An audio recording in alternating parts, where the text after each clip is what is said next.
Şimdi bir gün abinin bir tanesi hapishaneye gitmiş sohbete. Hapiste ders yapıyorlar böyle. Neyse orada tecrit koğuşu var ya, böyle seri katillerin falan olduğu. 5 adam 10 adam. Tecrit koğuşunda da 2-3 kişi varmış müdüre. Müdür bey demiş illa bunlara ders yapalım falan diye. Onlarla zor demiş yani, bunlar kimseye eyvallahı olmayan adamlar. Niye? Dünyanın sonuna kadar görmüşler adamın. Gözünde korkabileceği bir şey kalmamış dünya namına. Hapishanenin müdürüyle bile çocuk gibi dalga geçiyor adamlar. Elinden alınabileceği, kaybedebileceği bir şey kalmamış adamın, değil mi? En son demiş neyse bunlar avluda voltadayken yakalarız falan deyince bizim abi gidiyor, bunlar tam voltadayken abi diyor selamünaleyküm, aleykümselam, ben görevli olarak geldim falan. Sizinle belli başlı İslami hakikatleri paylaşmak istiyorum. Biraz beni dinlerseniz memnun olurum falan. Onların yapacak işi yok zaten. Ne yapacaklar yani? Otur bakayım demiş, dinleyelim. Abi tam açmış Risale'yi. Başlamış Risale'yi okumaya. Orada işlerinden bir tanesi, böyle biraz da ihtiyar olanı, tam seri katilmiş ama. Bizim abi okurken biraz da anlatmaya çalışmış. Hoca sen sus, o konuşsun demiş.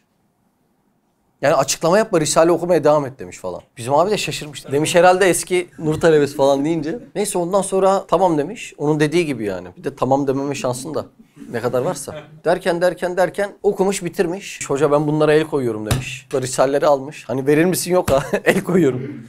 Abi çok merak ettim hani gerçekten ne anladınız falan diye. Adam bir anlatmış, hayret ettim diyor. Niye o kadar temiz anlatmış biliyor musun Sinan? Adam 17 yıldır tecritte. Bak cesedi, bedeniyle ilgili uğraşabileceği, dikkatini dağıtabileceği hiçbir şey yok. Artık bütün uğraşı neyle ilgili 17 yıl boyunca? Ruhuyla ilgili. Yani o ruh artık manaya açık bir halde. Neyse sonra abi gitmiş hapishaneden. Kitaplarına el konulmuş falan. Aradan işte bir süre geçmiş, tekrar gelmiş. O seri katilin bir arkadaşı gelmiş. Hocam demiş ne yaptın buna? Ne yaptım demiş ya. Sen gittiğin günden beri namaz kılıyor. Biz de kılıyoruz 5 vakit. Ya bu öyle değil. Seriye bağladı demiş. Kafasını kaldırmıyor. Ya namaz kılıyor, ya o kitapları okuyor, ya tefekkür ediyor. Bir şey yapıyor demiş. Biz anlayamadık falan deyince. O esnada o adam da hocayı görünce geliyor işte, bizim abiyi görünce. Arkadaşına demiş ki sen benim neler hissettiğimi, ne halde olduğumu anlayamazsın. Yıllardır anasından uzak yaşayan bir çocuk anasına kavuşsa daha onu bırakır mı? Bırakmaz. Ben yıllardır Allahsız yaşadım demiş. Allah'tan uzak yaşadım. Şimdi ben Allah'ımı daha yeni buldum, yeni tanıdım. Sen beni anlayamazsın demiş. Onsuzluk ne kadar zor geçti diye.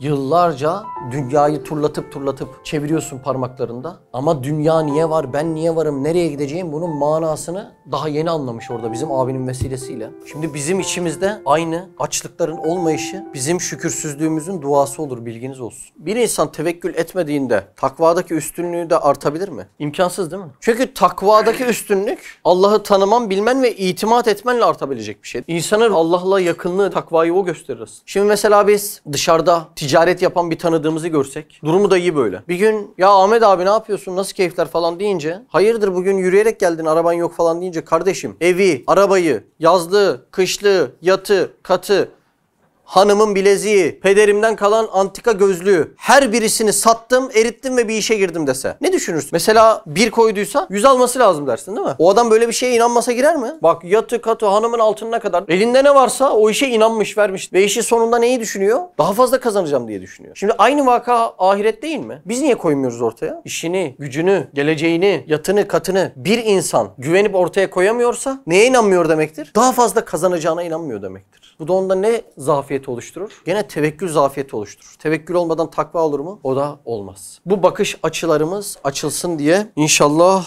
ismi fert dersleri elzem. Muhammed abi anahtar cümle ne? Kainat girift yapılır. Ne demek bu? Hepsi iç içe. Ayıramaz mıyım? Çekemez miyim? Yani kainatsız sadece bir elma ile ilişki kuramaz mıyım? Kurabilirsen adama derler ki tamam git bir yerde elma yarat kur derler değil mi? Elmanın sesinin ruhunla alakası bile var değil mi? Peki bu kainatın girift yapısı Ehad ismini mi daha çok aklınıza getirir, Vahid ismini mi?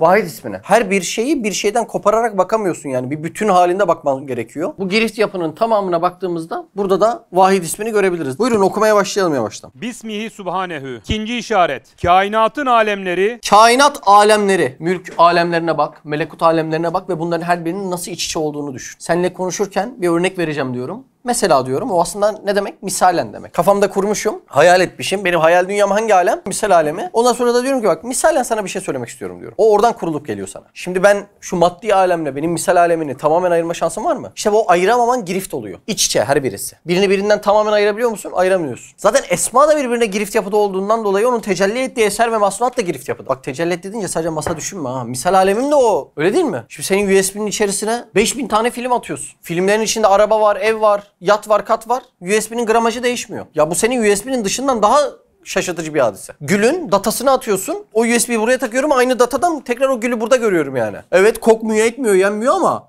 Senin bilgisayarındaki şeyin birkaç datayla buraya gelmesi o da çok şaşırtıcı değil mi? Ve Gül'ün gramajı benim tabletimin gramajını da değiştirmiyor. Bu misal alemi şu bedenle girift yapıda. Ayırabiliyor musun? Onu da ayıramıyorsun. Kainatın alemleri derken birbirinden kopmaz ve tecezzi etmez. Bu alemleri tefekkür etmen lazım. Devam edelim. Kainatın alemleri, envaları ve unsurları. Envaları ne oluyor? Çeşitleri. Leoparın çeşitlerini düşün. Elmanın çeşitlerini düşün. Ayvanın çeşitlerini düşün. Unsur. Unsur deyince ne geliyordu aklımıza? Karbon, azot, oksijen, hidrojen. Her şey bu 4 unsurdan oluştuğundan dolayı bunlar geliyor ekseriyetle değil mi? Devam. Envaları ve unsurları öyle birbiri içine girift olarak girmiştir ki Birbiri içine girmiş. Bak bu alemler, çeşitler, unsurlar, elementler. Koparıp ayırabilmen az önce verdiğimiz örnekler gibi mümkün değil. Evet. kainatın heyeti mecmuasına malik olmayan bir sebep Kainatın bütününe baktığında heyeti mecmuasına bunun birisi tamamına hakim olamazsa hiçbir nev'ine, hiçbir unsuruna hakiki tasarruf edemez. ya usta şu sinek kimin diye soruyorsun ya. Kardeş bu kainat kiminse o sinek de onun diyor. Ciddi bir iddia değil mi? Kainatta her şeyi birbirine girif dedik mi? Dedik. Sineği de mi kainattan koparamam? Koparamıyorum. Peki uzay boşluğunda serbest gezen bir meteor parçasını. Gene bu bütünden koparamaz mıyım? Onu da koparamıyoruz. Kara deliği koparamaz mıyım? Onu da koparamıyoruz. Bak kara delik ha çok ilginç bir şey değil mi? Madde buradan geliyor buradan çıkmıyor. Hani bilimde geçiyor ya kainattaki hiçbir enerji kaybolmaz diye. Üstad onlara ifrat etmiş diyor. Hiçbir kaybolmayan yok yani öyle bir şey yok diyor. Bu zaten ölçülebilecek bir şey değil ama Üstad ifrat etmiş diyor. En basit örneği de yıllarca biz veriyoruz zaten. Kara delik diyoruz. Buradan giriyor buradan çıkmıyor diyoruz. Ha, vardan yok. Burada Allah'ın sanat eserleri var. Biz Allah'ın sanat eserleriyle bizlerin arasında birkaç ayrım yapmamız lazım. Ben 3 kollu bir ayrımla derse girmek istedim. Birincisi şu. Evvela insanların eserleriyle Allah'ın eserleri arasında icaz farkı vardır. Yani mucize farkı var. Allah'ın yaratmış olduğu bütün eserler taklide kabil olmayan eserlerdir. Bütün eserler mi öyle? Kardeşim bana şöyle bir ay yaratabilir misin? Ay.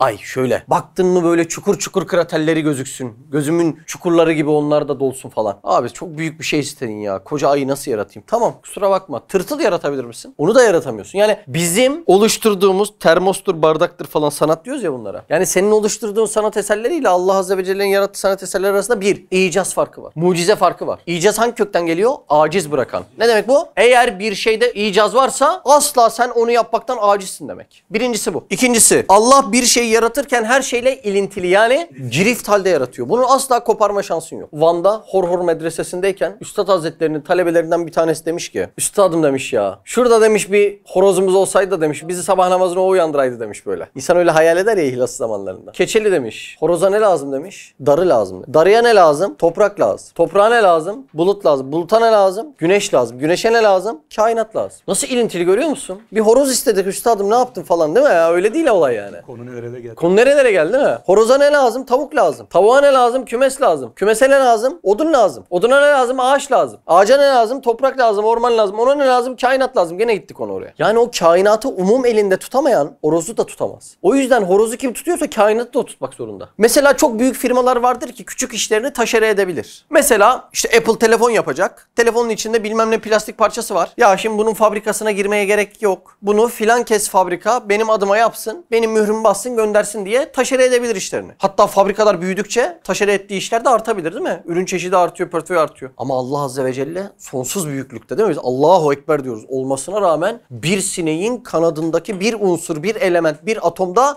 başka bir mührü kabul etmiyorum. Asıl büyüklük budur işte. Neden etmiyor biliyor musun? Her bir parça, her bir unsurunda benim bir mührüm var. La ilahe illallah mührüm var diyor. Biz şu an onu işliyoruz. İsmi fert ne demek? La ilahe illallah demek. Ondan başka bu sinek kanadını yaratabilecek asla kimse yoktur. Niye yok? Çünkü sinek kanadı kainatın tamamıyla ilintili mi?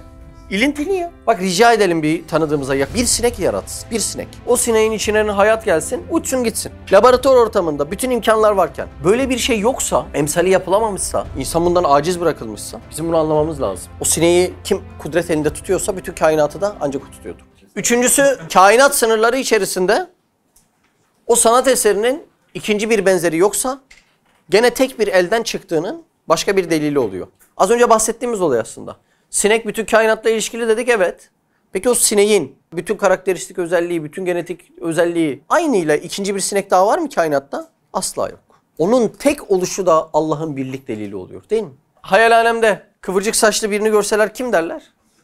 Sinan derler. Niye? Tek kıvırcık o. Sinan arkasını dönse kıvırcık saçlı. Sesini de Uğur yapmış. Ya bak ben vallahi Uğur'um dese. 7 düvel gelse ben Uğur'um diye inandırabilir mi kendini? İnandıramaz değil mi? Niye? Çünkü sen bu sınırlar içerisinde tek bir özelliği sergiliyorsun. Tek sen, markan dünden belli. Hiç arkana sırtına Sinan yazmana gerek yok. Mesela bir gözlük icat ettin. Gözlük baktığın maçın skorunu gösteriyor. Dünyada tek. İkincisi yok. Bir tek ben yapmışım yani. Yok. Şu gözlük kimin eline geçse, kim tanısa, kim taksa, kim bilse, hangi firma olursa olsun, hangi kişi olursa olsun, dünyanın hatta uzayın neresinde olursa olsun. Benim bunun üstüne Mehmet yazmama gerek var mı? Ben buna manen yazmışım. Bu ikincisi yapılmaya kabil olmayan bir sanat eseri. Bütün skorları gösteren gözlük. Tarihte var mı böyle bir şey? Yok. Benim bunun üzerine bir de kocaman Mehmet yazmam ne olur biliyor musun? Benim karizmamı zedeler. Hani bazen yapıyorlar ya, bal peteğini açmışlar. Aa, ballar Allah yazmış. İhtiyacı var mı? Şimdi bak şu gözlüğün üzerine bir de kocaman ismimi yazsam böyle. Zaten dünyada bir tane yani. Ne yazıyorsun dersin değil mi? Karizması gider olayın. Şimdi Allah Azze ve Celle'nin yarattığı bütün masnuatın emsalini, ikincisini yaratabilecek, yapabilecek bir tanıdığınız var mı? Benim onun üzerinde akıl gözümle o olayı görüp anlamak dururken bir de maddi gözüm ihtiyaç var mı ya? Kainatta her yere özel mührünü, sikkesini, hatemini vurmuş yaratıcı. Dur beni görmemişler arının peteğinden, koyunun sütünden, buluttan falan. İnsanda o etkileşim var yani. Bak bir şelalenin başucuna git. 3 dakika dal, konsantre ol. O an neyi duymak istiyorsan onu duyarsın bak. Şelalenin suçu günahı yok. Bak kim gelse vallahi böyle bir şey duydum der falan. Anladın mı demek istediğimi? O senin kendi düşünce yapını oraya taşıyorsun yani. Allah Azze ve Celle'nin hikmeti iktiza eder, onu da yapar. Ama yıldızlarla Allah var diye gökyüzüne yazsa sırrı imtihana, değil mi? Onun kendi yaratış sistemine sırrı imtihana münafi olur, öyle değil mi? Zaten orada her bir yıldızı oraya dikmiş. Ya gökyüzünde direksiz duran yıldızlar, emsalini yapabilen bir tanıdık yok. Ya şurada var ya, havada durayım. Ya adam kafayı yer ya. Ya dünya havada ya. Öyle bir şaka var mı? Bazen seyahatte gittiğimizde Halis böyle hemen telefonu eline alıyor. Bırak bak, can taşıyorum burada falan. Şoförün dikkati bu kadar önemli yani. O niye araba kaçla gidiyor? 100'le gidiyor, 200'le gidiyor. Şoförden dikkat istiyor. Dünyanın dönüş hızına baksana ya. 108 bin kilometre hızla dönüyor ya. 108 bin. Biri dese şoför atlamış, şoför gitmiş. Ne yaparsın ya? 108 bin kilometre hızla dönüyor. De drift yani. Kainatın girift iç içe yapısı. Var mı problem? Adeta ismi ferdin cilve-i vahdeti. Bak gördün mü? İsmi ferdin cilveyi vahdeti. Yani bütününe tesir ettiği bir cilve sahası var. O bütün nasıl? Ne yapıda o bütün? Girift yapıda. Yani böyle tane bir bütünlük değil. Birbirinden kopmaz, ayrılmaz, tecezzi etmez bir bütünlük var ortada. Devam edelim. Bütün kainatı bir vahdet içine almış, her şey o vahdeti ilan ediyor. Evet. Neden, nasıl ilan ediyor? Şunu çıkarsak olmaz mı Sinan? Tripodun şunu çıkarsak 2 ayak. Olmaz mı? Şunu kullanmayalım ya. Ha? 2 ayak yapalım, dupot yapalım. Olur mu? Olmaz. Niye? Bunu kopardığın anda bütün yapı bozuluyor. Tabii arı örneği. O çıktığı anda sistemin tamamen çöktüğünü anlatman lazım. Bu yüzden o vahdete işaret oluyor. Da çiçekleri kim polenliyor? Arı. Arıyı sistemden çektiğin anda sistem bir gidiyor. Suyu çektiğin anda sistem devam ediyor mu? Etmiyor. Timsahı çektiğin anda başka bir varlık daha fazla artacağından gene ekosistemin bozulacağını anlıyorsun. O yüzden her biri kendi lisanıyla bir iguana. Beni çektiğin anda yılanlar rızıksız kalır. Sahil bölgesinde yaşayan yılanlar. Bu sefer onlar çekilir. Yılanlar çekildiğinde fareler artar. Fare arttığında öbürü azalır. Öbürü azalır. Sen bu sistemi bozarsın. Beni çekemezsin. Ben bu bütünün kopmaz ve vazgeçilmez bir parçasıyım diye bağırıyor her birisi. Kendi bulundukları tavırlarda. Şu tripod olayı gibi yani. Şu ayağı çıkardığın anda bu olmuyor, çalışmıyor. 2 ayakla durdurabilir misin bunu? Durdurmanın imkanı yok. Tam bu bütünlüğü o hususi alanda ele alıp böyle anlatmanız lazım. Yoksa National Geographic belgeseli gibi kalıyor. Mesela arıyı çektin, çiçekler polenlenmedi. Ne olacak? Tabii. Mesela sadece etrafta gül varsa o güllerin 20 binini birden geziyorlar. Döllemek için birbirini, değil mi? Ya da mesela geçen gün bir tane ölmüş hayvanın elinde mantar açmış. Hayvan ölü, elinde mantar açmış. Böyle büyümüş. Nasıl açıyor? Böcekler o mantarın içine girip sporlarını taşıyor oraya. Mesela o içine girip spor taşıyan böcekler, mantar da o böcekler girsin diye renkli bir tavırda bulunuyor. Eğer o böcek çeşidini çıkardığın anda ne oldu bak? Mantarlar da sporlarını başka yere götüremiyor bu sefer. O da açamıyor, devamı gelmiyor yani. Sistem mükemmel. Şey ne demek Arapçada? Eşya demek. Her bir eşya. Az önce konuştuklarımız birer eşya mı? Eşya. İguanası, mantarı, sporu, neyse. Her bir şey o vahdeti ilan ediyor. Beni çektiğin anda bütünlük bozulur. Ben bunu ilan ediyorum diyor. Mesela sadece iguananın içindeki alemleri konuşsak. İçinde karbon, oksijen, azot unsurları girift halde bulunuyor. Bunun yanında bir ilim var. O yılandan kaçabilmesi için durması gerektiğini biliyor. Bak ilim aleminden de bir şey var. Girift halde yani diğer karbonla birleşik yani bu ilim nasıl birleşikse. Duyma kabiliyeti var. Yine o da girift. O kendi vücudunu, bütünsel olarak vücuduna bakıyorum yani. Vücudundaki şeyleri girift etmeye çalıştım. Görme kabiliyeti, hız, hareket kabiliyeti var yine içinde. Ruhu var bunun başka bir alemden, ruhlar aleminden. Hayat var onun içinde ve bunların hepsi o kadar ideal bir şekilde girift ki yani birisini çekse mesela işte orada performansı olmasa bütün sülalesi kaybolabilir yani yılanlara esir olabilir veya işte bir tane kabiliyeti gitse. Tefekkür de Ya da buna penguen bir gün isyanda kalkışsa ben bu kayalardan atlamam 15-20 metre kayadan kim atlayacak diye. Yavruya da şöyle gitse yuvaya bir tane ağzına tekmeyi vursa. Leylekler fazla yavruyu atıyor yuvadan. Tamamını atsa ne olacak? Mesela bu kainatın lambası olan güneşin bir olması, kainat birinin olmasına işaret ettiği gibi... Şimdi bak akıl burada biraz anlıyor. Güneş tek emsali yaratılabilir mi? Yaratılamaz. Bir tane mi? Bir tane. Bütün bizim içinde bulunduğumuz Samanyolu galaksisi güneşi bir tane yanıyor ediyor falan. Eyvallah. Tamam diyor yani. Mesela bir deizm mantığıyla düşün. Allah bunu yaratıp bırakmış olabilir diyor. Tamam mı? Hani kafası orayı alıyor. İyi de bir sinekle niye uğraşacak koca yaratıcıysa diyor. Sonsuzsa diyor. Şimdi Allah'ın uluhiyetini kabul edip rububiyetini kabul etmeyen zümreler var ya. Hani yarattı gitti. Din yok, peygamber yok falan değil mi? Böyle zümreler var yani. Aklı orayı almış mesela. Ya evet ya güneş tamam anladım yani diyor. Dev gibi güneş. Dünyanın 1.300.000 katı büyüklüğünde. Akıllara zarar. Yanıyor ediyor falan yani. Böyle beni ısıtıyor. Ben denizi de severim falan. Onu anladım diyor adam. Sinek gibi küçük bir şeyle Allah muhatap olur mu diyor. Değil mi? Buradan taklaya düşüyor. Sineğin yaratılışından taklaya düşüyor yani. Güneşi yaratan Allah anlarım. Mesela eski düşünce sistemlerinde, inanışlarda hayrı yaratan Allah'la şerri yaratan Allah'ı da birbirinden ayırmışlar haşa. Özellikle ukul-i aşere miydi? Değil mi? Öyle bir sistem var mesela. 10 sıralı böyle o onu yaratmış, o onu en son o da 10'uncuyu yaratmış falan. Aciz tanrılar. Yani sisteme baksana Allah Allah. Çok ilginç yani. Ona inanabiliyorlar ama insanlar değil mi? Şimdi diyor ki adam güneşi yaratmış, kainatı yaratmış da bir sinekle uğraşır mı diyor ya. Şimdi bak burada başka bir şey demesi lazım. Sinekle uğraşmanın keyfiyetini anlayamamış adam. Mesela şimdi bizim böyle maddi güç olarak bildiğimiz bir örnek verelim. Elon Musk diyelim değil mi? Daha adam geçen gün Mardin'den görülmüş böyle. 12 tane mi ne uydu atmış böyle. Benim tesbihte o kadar taş yok. Adam uydu atıyor ya. Böyle sıralı uydu treni mi? Daha hızlı internet çekmek için mi ne? Ne ilginç ya. Adam ne yapsa uyduyla deniyor atıyor. Mesela Elon Musk girdi içeri.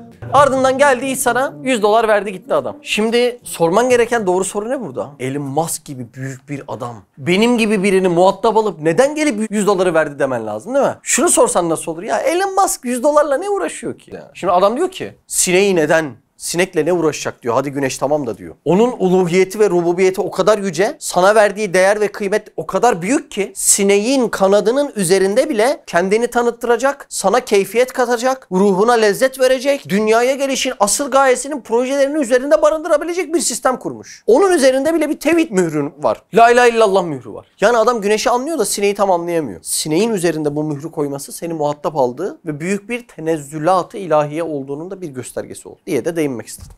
Zihayatların çevik ve çalak hizmetçileri olan hava unsurunun bir olması ve aşçıları olan ateş bir olması ve zemin bahçesini sulayan bulut süngeri bir olması. Bulut süngerine biraz tefekkür edelim mi? Bak ihtiyaç anında yerle gök arasında ortada bir şey çıkıyor sünger. Çok komik yani. Daha gündüz oradan geçmişsin bir şey yok. Bir bakıyorsun sünger çıkmış orada. Bir anda değil mi? Yerle gök arasında çıkıp sana su vermeyi tercih ediyor. Öncelikle burada sıfatları da biraz irdeleyelim.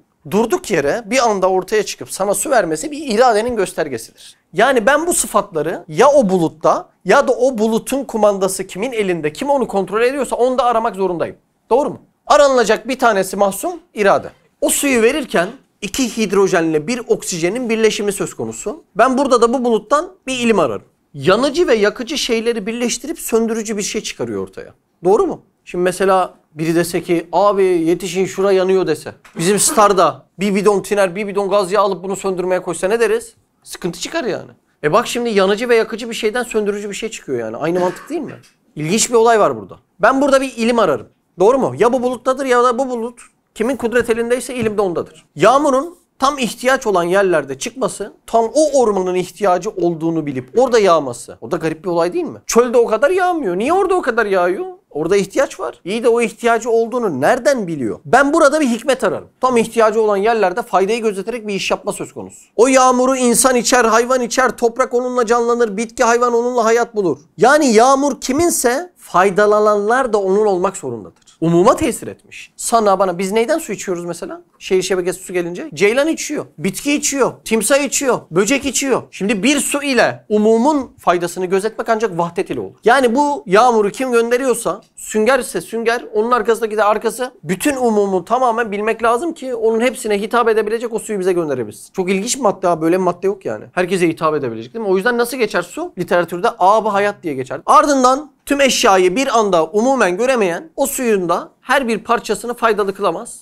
Demek burada bir görme olayı da var. Yani tam ihtiyaç olan yere umumen görüp o suyu gönderiyor. Demek bulutta o zaman bir görme eylemi de olması lazım. Bu hayat suyunu yeryüzünde bizlere göndermek ciddi bir de şefkat ister. Hani biz bazen deprem yaşıyoruz, ilginç afetler yaşıyoruz. Ya da kendi iç dünyamızda zorluklar yaşıyoruz. Aile içerisinde ekonomik zorluk yaşıyorsun. İnan bana bir gün yeryüzünden su çekilse asıl zorluk nedir onu görürsün. Kuruya kuruya ölürsün. Kuruya kuruya. O zaman bu kadar herkesin hayat kaynağı olan ab-ı hayat diye geçen suyu göndermek ciddi bir de şefkat işidir. Ben bulutta böyle bir şefkat özelliğini pek göremiyorum. Demek bulutun arkasında perde yırtıldığı anda bu şefkat özelliğini elinde tutan bir zat olması lazım. Hayat sahibi olmayan bir zat az önce saydığım özelliklerin umumuna vakıf da olamaz. Demek ki bu işleri yapabilmek, yerle göğün ortasından bir bulutun çıkıp bize bu kadar renk vermesi, bize bu kadar yardımcı olması, ciddi ilimlere sahip işler yapması, bütün herkese hitap edebilecek bir suyu göndermesi, vahdeti sağlaması. Baktığında bu hayat sahibi olmayan bir zat da asla olamaz. Bulut zaten burada kafadan elendi. Niye? Bu saydığım özellikler hayat sahibi olmayı gerektirir, zorunlu kılar. Birisi bunların zıttını iddia edecek olsa onlara demeliyiz ki ortada bir fiil var mı? Var. Fiil failsiz olur mu? Olmaz. Peki az önce saydığım özelliklere sahip olan fail kim? Belli ki bulut değil. Devam edelim. Ve umum zihayatın imdadına yetişen yağmur bir olması. Bak, anladınız değil mi? Az önce yağmur. Umum ziyayetin imdadına yetişti. Bu arada umum diyor. Farkındaysanız tek bir şeyle vahdeti sağlıyor. Kainatı bize bir bütün olarak ve girift olarak gösteriyor. Birazdan da diyecek ki bu kainat parçalanamaz. Kafanızda herhangi bir unsuru, elementi her neyse tek birini çıkarıp tecazi edemezsiniz. Yani kainat bütünden koparamazsınız. Birazdan buna gideceğiz. Hangi parçasını çıkaracaksın? Hangisini çıkarsan elinde kalır.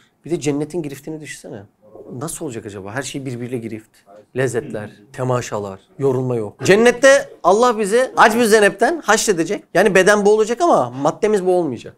Hani demirbaş derler ya böyle. Hasar görmeyen tarzda olacak maddemiz artık. Hasar görüyor. Çünkü bu beden olmaz yani. Orayı nasıl yetişsin bu beden? Yoruluyorsun, ediyorsun. Devam edelim. Ve her yere yetişmesi ve ekser hayvanat ve nebatat taifelerinin her birisi umum zeminin yüzünde Yağmurun her yere yetişmesi noktası, onu da bir parça daha açalım mı? Şimdi insan medeniyetleri hakkında antropoloji çalışmaları yapılmış. Hani medeniyet nasıl gelişmiş, nereden başlamış diye. Bu çalışmaların ilk evresi de tarımdan başlıyor. Tarım neyden başlıyor? Sudan başlıyor. O dönem medeniyet tarım ile terakkiye başlamasaydı bugün fabrikalar olacak mıydı? Ta o zamanki tarım faaliyetleri. O dönem sulamayı, hatta suyu kanalize etmeyi, onu da geliştiremeselerdi tarım da gelişemeyecekti. Yani olay nereden başlıyor? Bir çalışma yapacaksın. Şu anki fabrikaların doğduğu çalışma. Tarım faaliyetlerinden başlıyor. Dönem nasıl gelişmiş, milletler nasıl gelişmiş, onlarla ilgili antropoloji çalışmaları yapıyorsun. Sinan siz yapıyordunuz değil mi? Ve onun başlangıcı gene sudan başlıyor. O suyu nasıl kanalize etmişler? Tarlaları nasıl büyütmüşler? Yani oraya bakıyor olay. Görüyor musun? Bak suyun müdahil olduğu yerlere bak. Sadece böyle yani bize yağmur yağdırdı, oradan dere aktı. Sadece o da değil. Tarihin akışına yön veren hadise de suyla başlıyor. Yani suyu kullanmasaydık tarım olmazdı. Tarım olmasaydı da medeniyet gelişemezdi. Yani bunu da söyleyebiliriz bu cihetlerde. Bir ayet var. Nahl suresi. Nahl ne demek? Arı değil mi? Allah Allah. Surenin adı bir arı. Arı. Demek ne kadar tefekkür etsen az. Ayetlere serlevha etmiş bak arı ismini. Ne derinlikler var, ne hikmetler var demek. Şimdi Nahl 11'de diyor ki Allah o su ile size ekin, zeytin, hurma ağaçları, üzümler ve türlü meyvelerden bitirir. Nahl 65'te de diyor ki Allah gökten su indirdi de onunla yeryüzünü ölümünden sonra diriltti diyor. Her sonbaharda gözümüzün önünde ölen onca mevcudat var. Yapraklar, ağaçlar, meyveler, dallar, börtü böcekler, hayvanlar. Her ilkbaharda bakıyorsun. Koyunlar kuzu veriyor. Davarlar oğlak veriyor. İnekler buzağı veriyor. Tavşanlar dağ tavşanları veriyor, böyle ufacık ufacıkları veriyor. Ağaçlar yapraklarını veriyor, meyvelerini veriyor, çiçeklerini veriyor, kokusunu veriyor. Toprak bile böyle ben buradayım diye çimleri değil mi? Gözümüzün önüne sokuyor böyle. Bu diriltme sahnesini Allah Azze ve Celle vesile olarak suyu kullanıyor. Suda böyle bir hususiyet var. Kur'an'ın yeryüzündeki etkisini anlamanın bir yolu da suyun yeryüzündeki etkisini anlamaktır. Kur'an bizim içimizi nasıl diriltip ihya ediyor? Su da yeryüzünü Allah öyle vesile kılıp ihya etmek için bir aracı yapmış. Demek suyu anlasan Kur'an'ı da bir cihette anlayacaksın. Bu ayetler içerisinde aslında bir ilişki var. Ben o ayrıntıya girmedim de mesela Nahl suresinde bilmem kaç ayet öncesinde biz sizi Kur'an'la diriltmedik mi diyor. Bir sonrasında da suyla yeryüzünü diriltmeyi bahsediyor. Bunları birbirine girift aslında. Bütüncül baktığında suyla yeryüzü nasıl dirildi? Kur'an'la da sizin ruhunuz öyle dirilecek. manası çıkıyor ortaya yani. Bir mana. Medeniyet su ile nasıl başlıyor, terakki ediyor? İnsan medeniyeti de Kur'an'la öyle başlayıp terakki edecek. Yani değil mi? O manalar çıkıyor ortaya. İşte ne kadar tefekkür etsen az kalacak. Devam edelim. Ve ekser hayvanat ve nebatat taifelerinin her birisi umum zemin yüzünde serbest yayılmaları, vahdet-i nev'iyeleri. Şimdi bak, nevleri düşün. Bunlar vahdeti nasıl gösteriyor? Bak, yeryüzünde serbest yayılmaları. Şimdi buradaki soğanla Ağrı Dağı'ndaki soğan serbest yayılmaları bir vahdeti gösterir mi? Gösterir. Sizin köydeki koyunla bizim buradaki koyun bir vahdeti gösterir mi? Mesela ben anlamıyorum hani, anlıyor musun? Ziraat zooloji alanında bir profesör. Koyunlarla ilgili doktora tezi yazdı, doktor oldu diyelim. O tez yeryüzünün umum tabakasında geçerli mi? Geçerli ya. Bu neyi gösteriyor? Koyunun vahdetini gösteriyor ya. Yani o nevlerin yeryüzünde yayılmaları. Birbirlerini hiç görmemiş, hiçbir zaman konuşmamış nevlerin birbirinden bu kadar farklı yerlerde olup sürekli aynı dönütlüğü sana vermesi bir adamın doktora tezini yazmasına ve onun umumuna hitap edebilmesine vesile oluyor. Bilmem hangi ülkedeki koyun benim köydeki koyuna benziyorsa, yani adapte özellikleri var, hani yünü farklı, şunu farklı, onlara bakma, genel özellikleri aynı mı? Aynı. O adapte özelliklerinin farklı oluşu da o ehad ismine bakıyor işte. Ama umumunun aynı oluşu, kainata bir baktığında o vahdeti gördüğünde Allah'ın vahid ismine seni çağrıştırıyor. Adam o umuma güvenerek doktora tezini yazıyor yani. İlginç bir olay, öyle değil mi? Bak, her bir koyunu tek tek tahlil ediyor mu? Hayır. 3-5 tane deney yapıyor. O bilgisini güvenip umuma teşvil ediyor. Neden? Çünkü umumda vahdet delili var. Adam diyor ki mesela, laboratuvara alıyor 3-5 tane papatyaların içindeki bilmem ne özü. Derindeki bu hastalığa iyi geliyor diyor. Ver bunu diyor. Sat işte ilaç firmalarına. Sattı mı? Sattı. Adam kaç papatyayla deney yaptı? 3 papatyayla. İlaç firmaları kaç papatya toplayacak? 3 milyon papatya toplayacak. Peki ilaç firmaları toplarken 3 milyon papatyayla her birisine ayrı ayrı deney yapıyor mu? Neye güveniyor bunlar? Nevdeki vahdete güveniyor. 3 papatya buysa 3 milyonu da aynıdır diyor. Bak, onda bir birlik delili var. Anladın mı? Adam buna güveniyor bak. Adam bununla doktor olmuş, profesör olmuş. Adam bununla ilaç yapıyor ya. Çok ilginç bir birlik delili ha. Adam yeryüzündeki bütün sulara bakmış mıdır sizce? H2O, 2 hidrojen, bir oksijen. Her biri böyle. Dur tek tek içmeden abi bir deney yapalım falan. Tek tek ayırmış mıdır böyle hepsini? Yok. 3-5 damlasına bakıyor laboratuvarda. Diyor ki bunlar H2O ise bunlar da H2O'dur. Sal gitsin piyasaya diyor. Niye güveniyor? Çünkü o nevde, su nevinde vahdet delili var. Tamamında var diyor yani. Bir gün mesela dereden su akıyor böyle, dağın tepesinden gelmiş. Tam içiyorsun. Niye güveniyorsun ona? Neden? Nevde vahdet delili var. Yeryüzünde nereden su içsen aynı. Ona güveniyorsun. Farklı bir şey çıktı olmadı ya. Değil mi? Vahdet delili. Belki itiraf edemiyor ama düzene o kadar fazla inanıyor ki abi. Tabii itiraf edemiyor adam. Tevekkül edemiyor ama bak. Mesela adamın kendi iç mantığında belki kaos hakim. Ya yeryüzüne hep kaosla oluşmuş. Neyin nerede olduğu belli değil. Belli değil. Köye gidiyorsun, su içiyorsun. Nasıl belli değil? O koyunun etini yiyorsun yani. O koyundan et çıkacağını nereden biliyorsun? Derisinin altında. Belki o koyun taştan oluşmuş. Oluşamaz mı? Kaos olsa öyle olur. Ama birliğe, vahdete o kadar inanıyor ki. Gözü kapalı yer o eti ya. Hatta var ya, köye gidince insanlar kendini kaybediyor. Böyle metropolde bizim gibi yaşamış insan. Kafanda bir ırmak kuruyorsun. Irmağın kenarında ama hangi ırmak olduğunu kurmuyorsun. Küçücük bir şu kadar su da aksa o ırmağın yanında bunu değerlendirmeye çalışıyorsun. Neden? Irmakların her biri tefekkürle böyle hitap ediyorsa onun evinde vahdet delili var. Birlik delili var. Koskocaman şelaleye de gitsen belki aynı muameleyi yapacaksın. Dur semaveri açayım falan. Bu da ırmak sayılır falan diye. Güveniyorsun o vahdete yani. Çok ilginç değil mi? Nevde vahdet. Bilim adamları laboratuvarda kaosa inanıyorlar. Gündelik hayata gelince düzene inanıyorlar yani. Çok inanıyorlar yani. Yarın güneş... Düzeninde yaşıyorlar hayatını. Abi yarın şu saatte buluşalım demek ne demek? Güneşin düzenine iman ediyorum demek.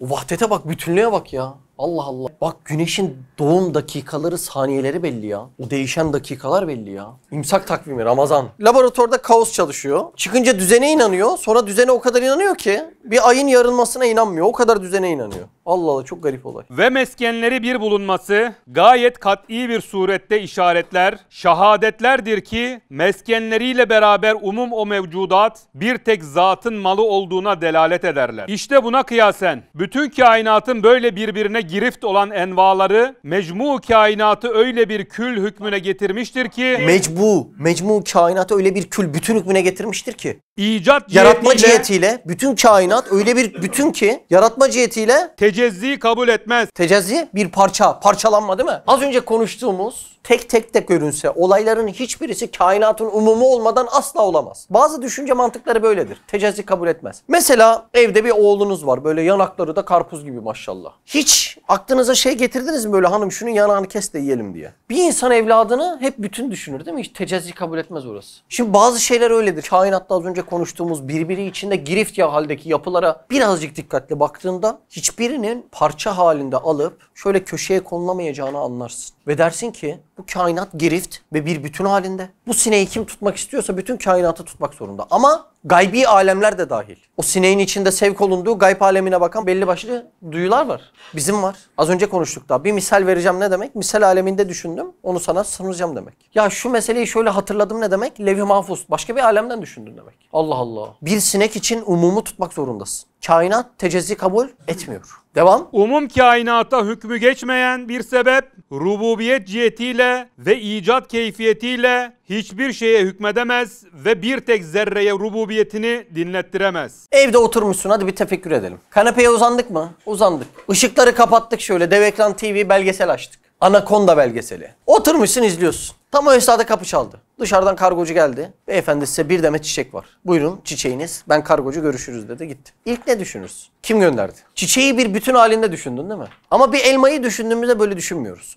Elmayı kim gönderdi diye düşünmeden rahat rahat hatır tutut diye yiyoruz. Çiçek yenmiyor diye mi öyle onu bilmiyorum. Ama kimin gönderdiğini arkasına bakmıyoruz. Mesela elmanın tek başına sana bir anlam ifade etmesi için elmanın içerisinde şöyle bir tabir kullanılıyor. Sonsuz potansiyel kuyusu. Duymuş muydunuz bunu? Şu elmanın oluşumu için kainatın tamamının potansiyeline ihtiyacı var mı girift halinde? Elmayı tek kopardığın anda elmanın kendi sana hitap ettiği tavır, ben sonsuz potansiyel kuyusuyum. Olmam için bütün gerekli olan ihtiyaçların ve potansiyellerin hepsi benim kuyumda mevcut demesi lazım. Çiçeğe bu gözle baktın değil mi? Ya bunu kim gönderdi? Elmaya da aynı nazarla bakalım. Bunu kim gönderdi? Bunu gönderene ne lazım? Elma ile toprak lazım. Toprağa ne lazım? Gübre lazım. Gübreye ne lazım? Hayvan lazım. Hayvana ne lazım? Ot lazım. Ota ne lazım? Su lazım. Suya ne lazım? Buluta ne lazım? Güneşe ne lazım? Kainat lazım. Şu elmaya baktığında sonsuz bir potansiyel kuyusu görüyorsun işin altında, öyle değil mi? Demek ki bu sadece böyle yenilebilecek bir şey değil. Bir muhataba gösterilen, ben de kainatın bütünü arasında ufak bir parçayım, ufak bir yapıyım ama asla tecezzi edip parçalanıp bölünüp kopamam diye bir hitabeti var. Mesela aynı şekilde gravitasyon kuvvetini ele alalım. Ne demek? Yer çekimi. Şimdi yer çekiminde aslında çok ilginç bir durum var. Hani kainat açısından baktığımızda sadece yer bir şeyi çekmiyor, kütlesi olan her şey birbirini çekiyor. Mesela formülü bile m1 çarpı m2 bölü d kare. Şimdi baktığında ne oldu o zaman? Sadece yer her şeyi çekmiyor. Her şey her şeyi çekiyor. Hani o gezegenlerin dönüşü açıklıyoruz ya, nasıl oluyor? Her şey birbirini çekiyor. Aynı zamanda ne yapıyor? Cezbe ve dafiya. Hem çekim hem itme. Bunların her birini birden kullandığında baktığında muazzam bir bütün oluşuyor. Şimdi yüz binlerce gezegen, yıldız, onların arasından şöyle bir elma gezegeni dönecek olsa sadece şunu koparma şansın var mı? Asla yok. Bu neyi gösteriyor? Benim sadece kendimdeki çekim ve itim. Değil mi? Cezbe ve dafiya bütün umuma baktığından ben asla tecezzi edip kopamam. Bunu gösteriyor. Önce diyorsun ki bu baktığım örnekler beşeri aczde bırakır. Yani acziyette bırakır. Asla bak benim bunların hiçbirine gücüm yetmez. Ya çok komik bak gerçekten, hani unutulmuş bir hafızayla sorgulayalım. Basit bir elma değil mi? Çok basit ya. Satın alacak olsan 2 lira 3 lira. O kadar basit geliyor yani gözümüze maalesef. Gaflet ülfet böyle bir şey. Ya var mı üretebilecek olan, yaratabilecek olan, bir laboratuvar ortamında emsalini yapabilecek olan var mı? Ya ben şu aciz ve basit gördüğüm, demek bir şeyin çok oluşu adamı gaflete sürüklüyor. Her bahçede en çok olan şey, sizin köyde bile en çok olan şey ne? Elma. Niye? Kargışta en çok bu gidiyor. Kargışta giden meyve üretmiş Allah ya. Nasıl bir icat bu ya? Ama benim elime çok geçtiğinden dolayı ben adi ve basit bir nazarla bakıyorum buna. İnsan aczde bırakıyor. Şimdi beşeri aczde bırakan, şuna baktığımda şunu diyorsun. Şu işlerin en küçüğünü kim yapıyorsa, yani bir elmayı dahi kim yapıyorsa, kainatın tamamını, umumunu da aynı zat yapmak zorundadır diyorsun. Ve bu ne oluyor biliyor musun? Tevhidin ta kendisi. La ilahe illallah hakikati bu demektir işte. Kendi diğer ayetleriyle, kainat kitabıyla değil mi? Kitabı kebiri kainat. Buradaki başka ayetleriyle, ayet ne demek? Delil demek. Şu yediğin elma bununla bir delil. Bu hakikati birleştirmek, la ilahe illallah hakikatini birleştirmek, işte bu tam bir tevhid dersidir deyip dersi bitiriyor. Subhaneke la ilme lena illa ma allamtena inneke entel alimul hakim. Ve ahiru davahum elhamdülillahi rabbil alamin. El Fatiha.